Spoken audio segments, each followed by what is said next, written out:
Hello, everyone, and welcome back to another episode of Raising the Curtain, a Bloomington Normal Theater podcast with Ashleigh Raylin. Today, I am here with Eve Warner and Brooke Moonan of the upcoming Pop-Up HERstory taking place at the Normal Public Library with Nomad Theatre Company. How are you guys? Doing good. How are you? Good. I'm good. Good. Excellent. We're doing some mic sharing here, so it'll be a good time.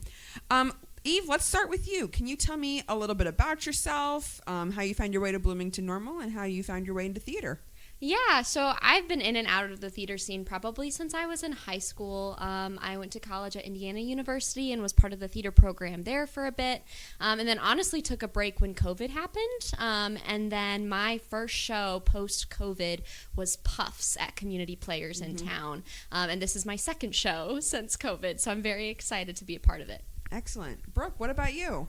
Well, I fell in love with the theater actually right here in Bloomington Normal at the ISU Shakespeare Festival when I was younger, and I saw Othello, and I was hooked. Oh, yeah. So I did theater all throughout high school and a little bit after I graduated, and then I took a huge break to have children. And then Nomad welcomed me back into the theater world with the art show a couple of years ago, right before COVID hit. Yeah, right before. Yeah, like we did our run and then everybody shut down. It was the last thing a lot of people I knew did. So I went with Nomad through a lot of the COVID shutdown with a lot of their online stuff, and I've done things with Heartland and Community Players, and I'm really happy that Nomad's up and running again, and this is an exciting project. Yeah, so this is definitely something a little bit different. Eve, do you want to talk a little bit about what the HERstory is? Yeah, so honestly, I would describe it almost as devised theater is the closest thing I could think of to it, where we didn't really start with a script. Each of the actors were assigned a famous woman from history, and then we partnered with our authors, our playwrights, to come up with a piece. We all did a lot of research and shared quotes, so it was kind of a collaborative effort, and we went through a couple rehearsals, a couple iterations of each script, and talked about kind of what was important. And for us, our piece is really interesting because we're a duet, so we got to compare and contrast our not characters, but the women that we play, which was very interesting. Yeah, Brooke, do you want to talk a little bit about the work that you and Eve have done with Pamela, your playwright? Well, I love working with Pamela. I've worked with her before, and she is a wonderful local playwright. She did a lot of, we sent information back and forth. I know, like, videos that we were finding online, and, again, different quotes we were finding. You know, we're lucky enough that both of the women that we're playing are recent enough, I guess recent enough that there are actual quotes that you can hear them saying. So that was kind of interesting. And just finding out pieces of their personality and letting Pamela know how we felt. We wanted to develop that person, and she would add that into the script. And taking, learning what to take out and what to add in. What are people the most interested in hearing? Yeah. So, Brooke, who are you playing? I am playing Marty Murray, or Margaret Murray, the grandmother of conservation. Excellent. And tell us a little bit about her. Well, she's pretty fascinating. She lived to be 101 years old. So I didn't even know that. Yes, she was. She worked long and hard for conservation. Yeah. And she was the first woman to graduate from a college in Alaska. She and her husband they were in love with Alaska, everything about it, and she spent her life trying to protect it and letting the world know how important it was as a resource. Excellent. Eve, I know a lot of people might recognize the name of who you're portraying, but do you want to talk a little bit about that? Yeah, so I'm portraying Greta Thunberg, or I actually heard the other day that it's pronounced Thunberg. But yeah, like so she is a Swedish activist trying to stop climate change or help with that. She's been nominated for several Nobel Peace Prizes. She's been all over the internet. I believe was named Times Person of the Year as well. So yeah, many people have seen her on Twitter and TikTok and Facebook. But yeah, she's very interesting, and I think one of the youngest that we're portraying. I think she is the youngest. Yeah, I think she is. So one of the things that we really wanted to focus on with this production, and I say we since I'm involved, one of the things we really wanted to focus on with this production is focusing on women that are not necessarily always talked about. I feel like everyone goes through school and you learn about, Sally Ride and Rosa Parks and Harriet Tubman. So we really wanted to kind of pinpoint women that you may not have heard. And that was kind of really pivotal. Why do you think your story in particular, any of the women that are being portrayed, why do you think it's so important we tell their story? And both of you can answer this if you'd like. Well, I had never heard of Margaret Murray until we talked about her, and I think she's important. One of the reasons is she came up in a time when, if a woman was going to gain any attention or power, she kind of had to fit some kind of man's mold, kind of play in a man's playing field, and she didn't really do that. She was emotional. She was. She portrayed her feminine qualities even though she was doing something most women weren't doing at the time. And she had no problem approaching other people with that and using it as to her advantage instead of thinking that it was a weakness. And I think that she gained a lot of trust from the people around her and changed the minds of a lot of people because she was willing to listen and go about it as a woman instead of trying to play a part that she really couldn't. Awesome. What about you, Eve? So I know Greta's a bit more well known. However, I think she tends to not I don't want to say controversial because that doesn't sound like the right word, but she doesn't speak to everybody, right? So when we've been rehearsing, we've had some castmates say, oh, she really annoys me. Right? And some people say, oh my gosh, I hope she never ever changes. I hope she always is loud. I hope she never, backs down and is always this confrontational, I guess. Because she is confrontational. She calls people out. She says, this is your fault. Our world is burning. Our world is on fire. And I think it's so interesting, the comparison between the two women, right? And I think it's amazing that we're showing they're not polar opposites, but different ways to approach activism and climate change, and that we all have our own part in it in our different ways, and that's okay that we're different and we're approaching it in such different ways, and we can, as the characters I think borrow a little bit from one another and learn from one another in order to tackle that and make big change. Yeah. One thing that I love about the duet between the two of you is Greta is very aggressive, like you said, and Marty talks about how she was speaking to them as an emotional woman. And I feel like those two words, emotional and aggressive, just tend to be these real bad words, when talking about women. And they have such bad connotation with them of, well, women can't do that. They're too emotional. What's that classic? I wouldn't trust a woman with nuclear code. She could just be having a bad emotional day. And that's such bullshit. It is such bullshit.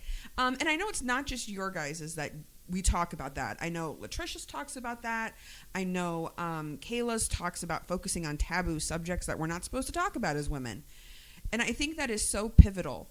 When I was doing Connie and Kristen's interview, one thing Kristen said was, we have so many theaters in this town, and there's nothing like Nomad, but the community is ready for Nomad.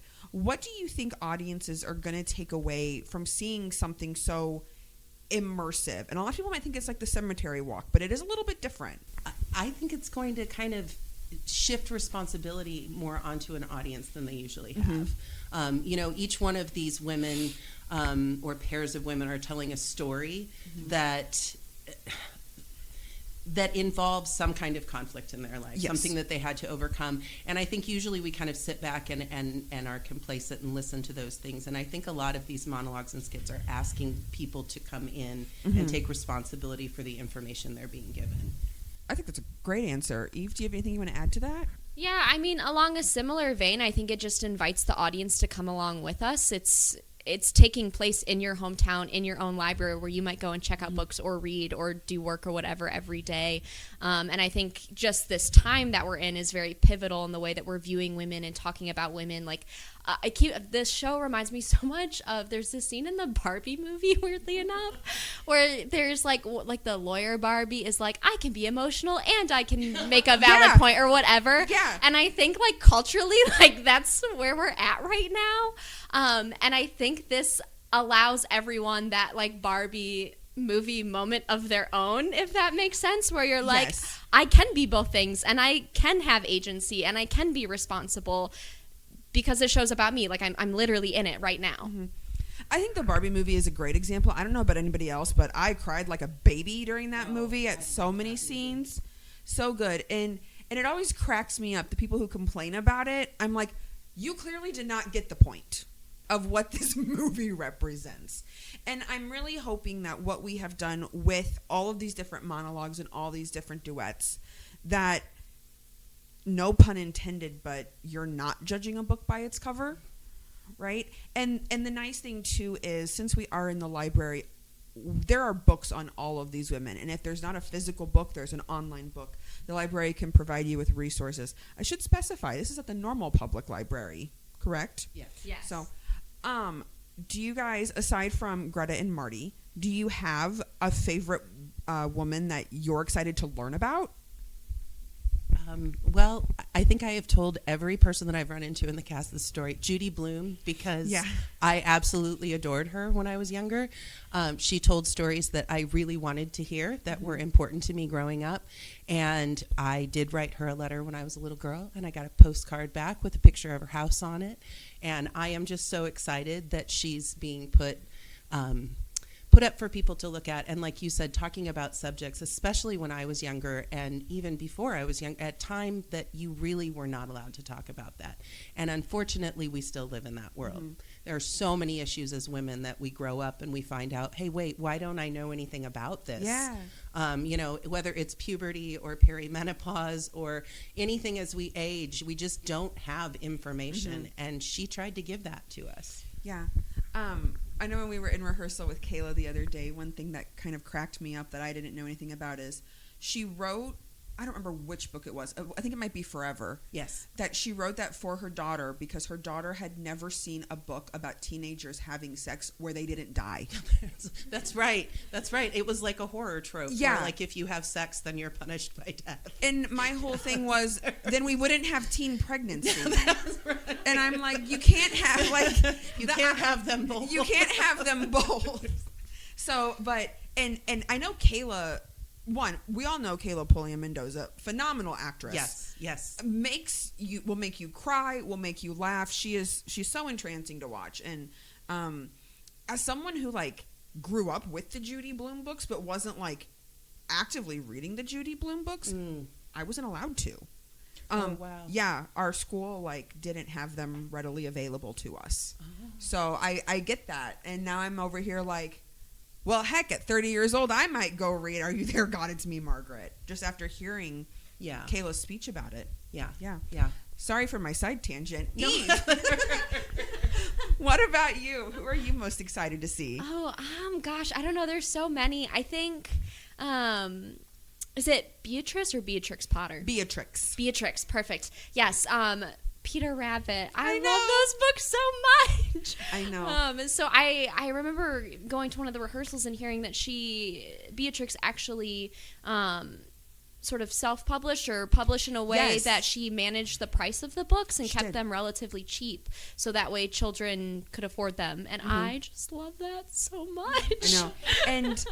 And we gave all of the actors options to put on the accent of the character. But we really wanted to make sure it was the message they were telling that was the focus and not making poor Eve over here speak Swedish. But one thing that I will give Kathleen Kirk, who portrays Beatrix, the subtle British accent is so good. The emotion that she has in that performance. It's beautiful. It's truly beautiful. And she absolutely, she talks about how she had to first publish the first like 800 books by herself, and that she wanted to make sure that they were small so they could fit in the hands of little kids, and it's so cool. So yes, we've got Judy Blume, Beatrix Potter. They are both up on the top floor of the library, along with Sherry Lewis, the ventriloquist who brought Lamb Chop to life. We kind of have a cool one with Lisa Howard, who is playing. She starts off as Lunette from The Big Comfy Couch, which if you were a child in the 90s, I was obsessed with that show. I still do the 10-second tidy up. You might think I'm crazy, but it's more like a 15-minute tidy up now, but still. She is portraying Lunette as well as Cheryl Wagner, who's the creator. So that transition, I think, is going to be really cool. Who else do we have? we have Madeline L'Engle, portrayed by Devin Lovell. Madeline L'Engle was the author of A Wrinkle in Time, which, of course, just had a movie fairly recently, didn't it? Katherine Johnson, portrayed by Latricia Green, who you might recognize that name from the movie Hidden Figures. And then we also have Swati Khanna, who is playing a very, very cool person in history. Her name's Rose Valland.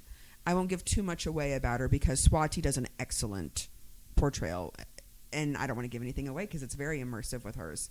And then, of course, two well-known people in the community, Jennifer Rusk and Michelle Vogt, who are portraying Marian Anderson and Maria Callas, pivotal singers of their time, and you get to hear them both sing a little bit.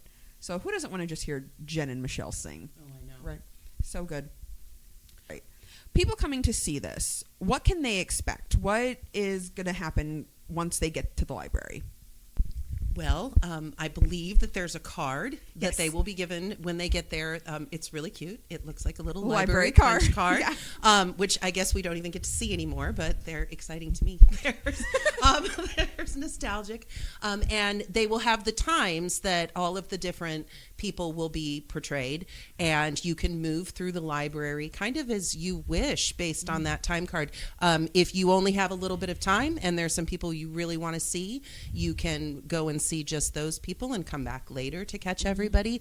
You can follow the card just as it says and see all of the different people. As you mentioned before, some people are up on the top floor in the children's area, and some people are dispersed throughout the bottom floor in different corners and little cubbies here and there. It's kind of nice. It feels like everybody kind of has their own little nook. So you'll just walk up and you'll watch a performance, and you'll have some time to walk to the next one. Awesome. I can't remember which one of you had mentioned it a little bit earlier. Eve, it might have been you that said you don't feel right calling them a character. And I completely agree with that. So can you maybe talk a little bit about, especially since you're playing someone so relevant right now, what it is like trying to portray this actual human and doing justice to them, since we can have creative freedom, but we also can't. Right. So what's that experience been like for you? Yeah. Well, first and foremost, I definitely scrapped the accent with the director's permission. Faith. I wasn't even gonna try. It was gonna be insulting if I had even tried. But beyond that, I think really just trying to capture Greta's spirit in terms of the fact of, okay, I think, what was it, the first speech I ever listened that, or in preparation for this, was the one where she's talking about our house is on fire, our house is burning. Yeah. And just, there was so much fear and anger, and also at the end a little bit of hope, and just trying to figure out or like imbue that into all of her words and actions within the script, but really understanding that she's just, I don't know, she's just a spitfire. She is. and she's very like facts and analytical, and it is what it is. She's just so blunt. And I'm more of the emotional woman, Marty Murray type person. Yeah. So like for me, like picking up a textbook, if I were to read that, carbon emissions are 59.1 gigatons higher than the average, or whatever the fact is, that doesn't really mean a lot to me. So trying to bridge that gap in between, like, where I'm coming from, where I'm more afraid of, oh my gosh, like my friends and family in the future, and if I were to have kids and they were to have kids, like what is their life going to be like, as opposed to like looking at the facts, was kind of hard to merge in my head. But once I started listening to her speech, and just sort of like the way, I guess, that she uses these analogies of the house burning down, I was able to make that emotional connect, but it did take a little bit of work and a little bit of reading, but once you listen to her, I think, for me, I'm normally a reading person, but I actually had to listen to her speeches, and once I saw that like human side of it, it became a lot easier, and I was like, oh, okay, this makes sense now.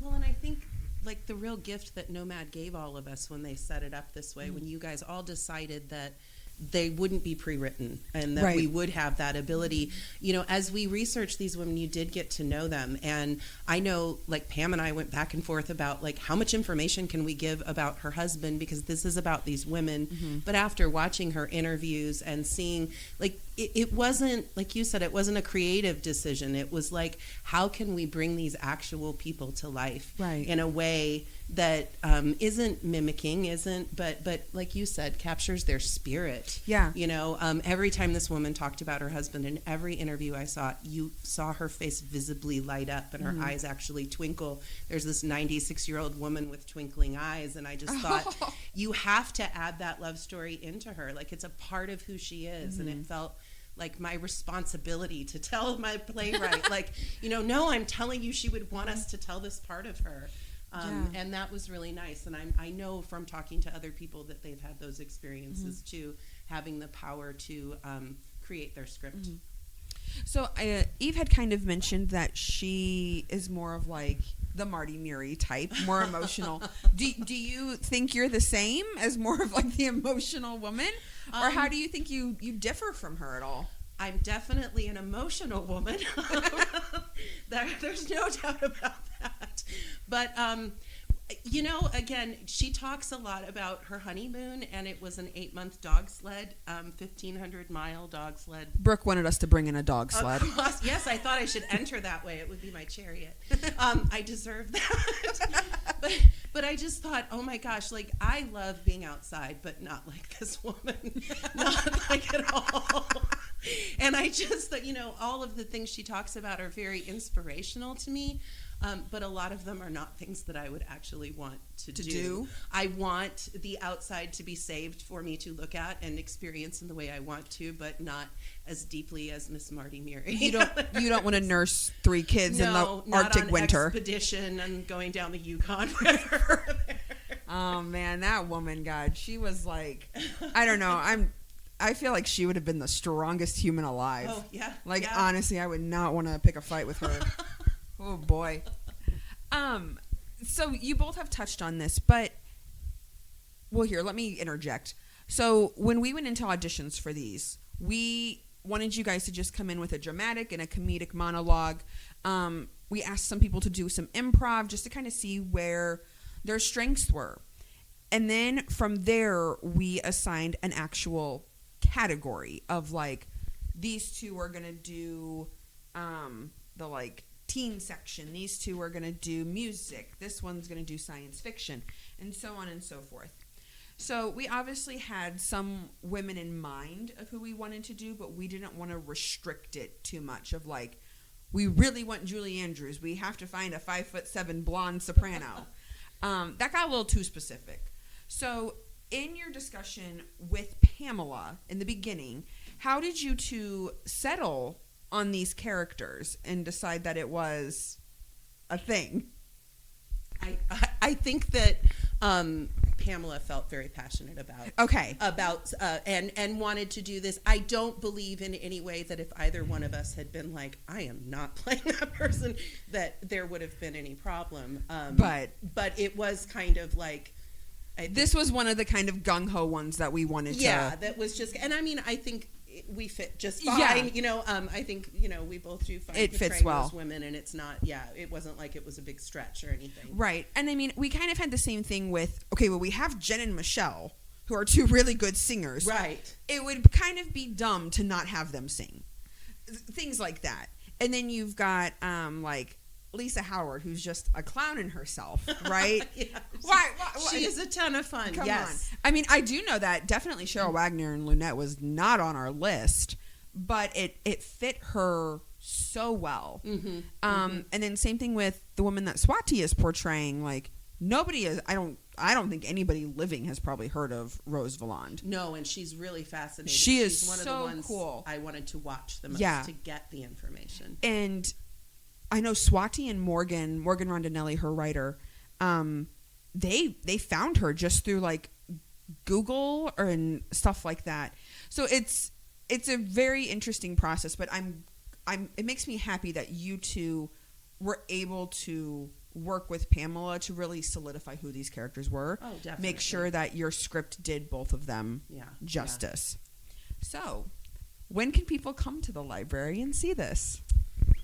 So this upcoming weekend? Yes. And then Wednesday the 6th? Yes. Yes. So Saturday, March 2nd, Sunday, March 3rd, and Wednesday, March 6th. They run for 3-hour time slots. Each individual performance is 15 minutes. I shouldn't say it's 15 minutes. You have a 15-minute time slot.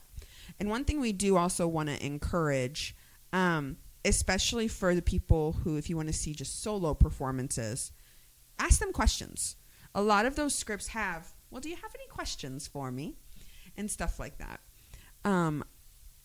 But yeah, any final things you guys would like to add about Nomad or Women's History Month or anything like that? Well, I'm really happy that Nomad is working so hard this year, and that this is one of, well, I guess the second thing that they're doing, because we did Nomadograms, which were wonderful. And I just really like that Nomad is really dedicated to putting so many different types of actors forward, giving them a spotlight in the community, whether it's women, whether it's making sure that youth has a voice in our community, making sure that different marginalized communities have voice in our community. So yeah, I'm really proud of being a part of anything Nomad has to do. Yeah. Eve, I know you said this is your first experience with Nomad. How's it been for you so far? It's been so fun. I love it so much. It's I think it was a nice break from like the traditional type of theater that I normally do, where it's like you have your script pre-written and then you do blocking, and then it feels like there's little bits of us, especially in the script and the way that it was written, because we were able to give that feedback to Pamela. So it's really special, and I love my partner that I'm doing it with, so it's a good time. Working with Eve. She has the most amazing energy to play off of, and that's always really fun.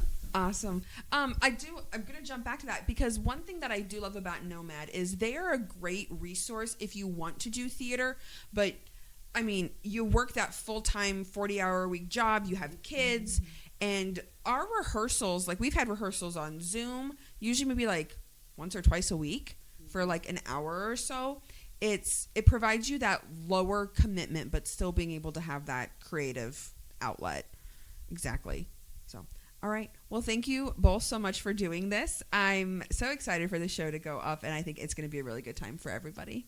Well, thanks for having us. Thank you. Of course.